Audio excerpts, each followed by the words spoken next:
Module 14, we now move to studying the relationship between two quantitative variables. And so as we examine what that means and how we do that, and I'll go ahead and highlight that, right? What we need is that we're going to study two quantitative variables. In the past lessons, we looked at categorical variables on Module 13. And what we want to do is take those values from those quantitative variables and then determine if there's a relationship between those two values. And the way we do that with the two quantitative is with a graph that looks like this. So here are some variables, grams of fat and calories, related to some observational unit, right? And here we're studying sandwiches from McDonald's.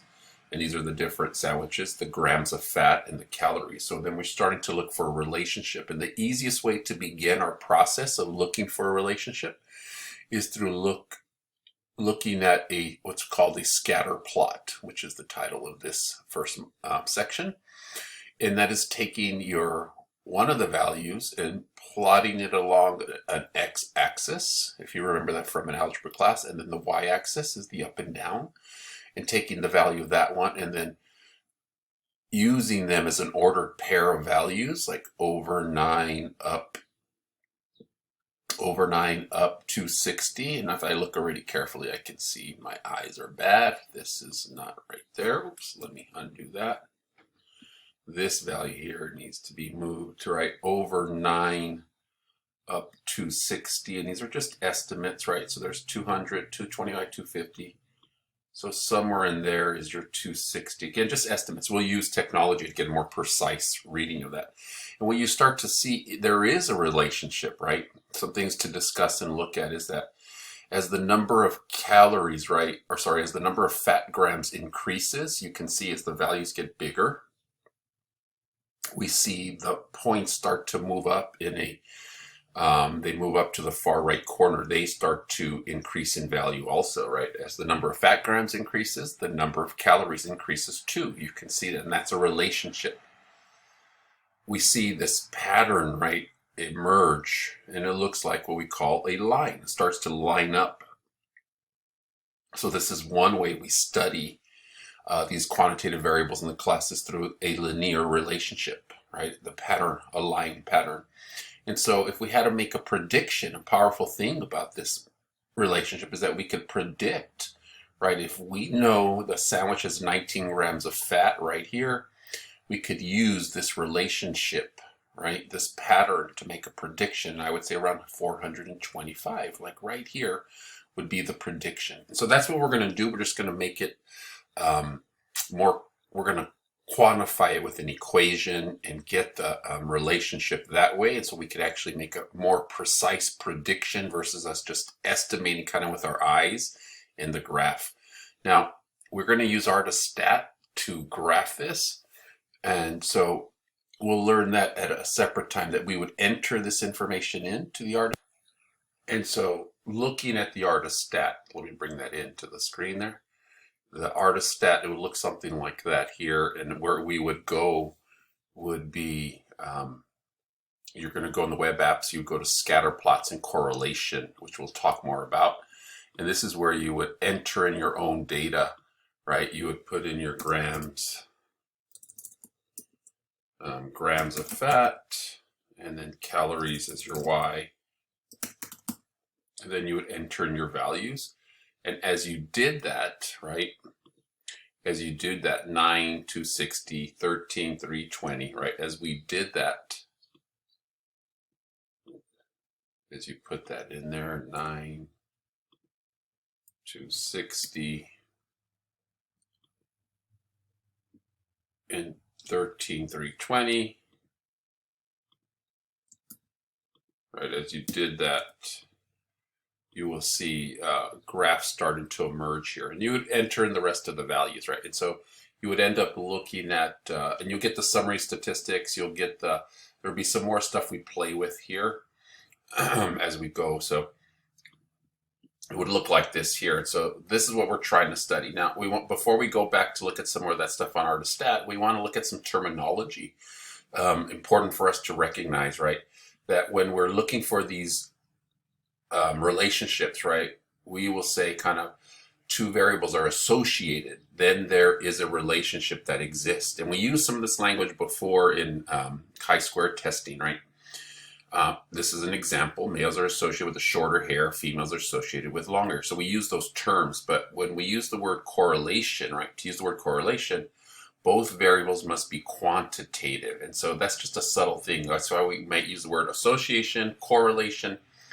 When we use the word correlation, we're talking about quantitative values, right, to describe them numerically. And so that's the difference there. So you want to take a look at here, like shoe size, right, is associated with foot length. As the length of a person's foot increases, the shoe size increases. That would be a positive correlation. So when we start to quantify it with numbers, we're going to use the word correlation. That we're actually doing some calculations to it that shows that there is a positive or negative correlation, right? The more hours a person exercises each day, they should have a lower resting heart rate, right? That's supposed to be healthy for you. They have a negative correlation.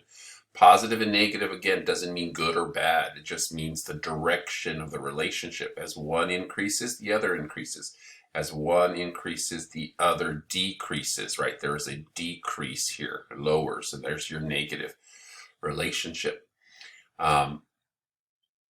And so we want to get used to that language there. And remember, we've used these words, again, dependent for two categorical relationships. We've used some words that are going to sound confusing. Just keep that in mind.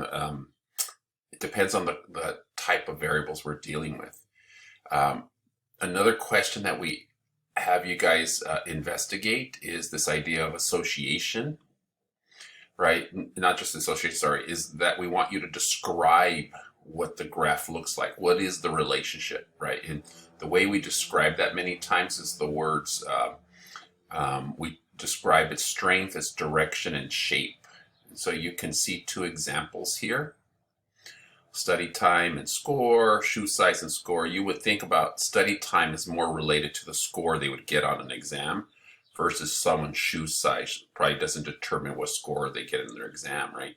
So these are just some possible words: strong, positive, linear association. This one here, kind of see a pattern here. This one I'm not sure. Very weak linear association, right? Or maybe none, potentially. Cannot clearly determine if it's positive or negative. So we may say no correlation or no association there, right? Here are some examples to take a look at. You guys can, let me zoom a little out there. There we go. We don't know what these are, just sample graphs of variables we don't know. So keep that in mind. I don't know what they are, but I've labeled them 1, 2, 3, 4, 5, and 6. And so then you can see I put some words to this. And again, you may see different types of words used, but what we're looking for is some pattern that exists here. That's what we're really looking for, a pattern. So what I mean by pattern is, let me put a line right there, right? How does the line fit? Is there a line that kind of fits it? That's what we're kind of doing, right? And that's what we're looking for in our description. So you can see this is positive going up, probably positive going up here. And then if we rotate these here, I say this is kind of negative going down, negative here. This one is decreasing also, but notice it's not in a line. You see it's curved. And so that's where we would come up with these terms, non-linear. So there's definitely a pattern. It's just a strong pattern. It's just non-linear. In this class, we're just going to study linear situations. So this is our introduction of 14.1. Of course, you have some homework questions that would help you and other videos that would help you, especially there's a video that shows you how to enter in the data using ArtiStat so that you can make your scatter plots as we start to analyze more data.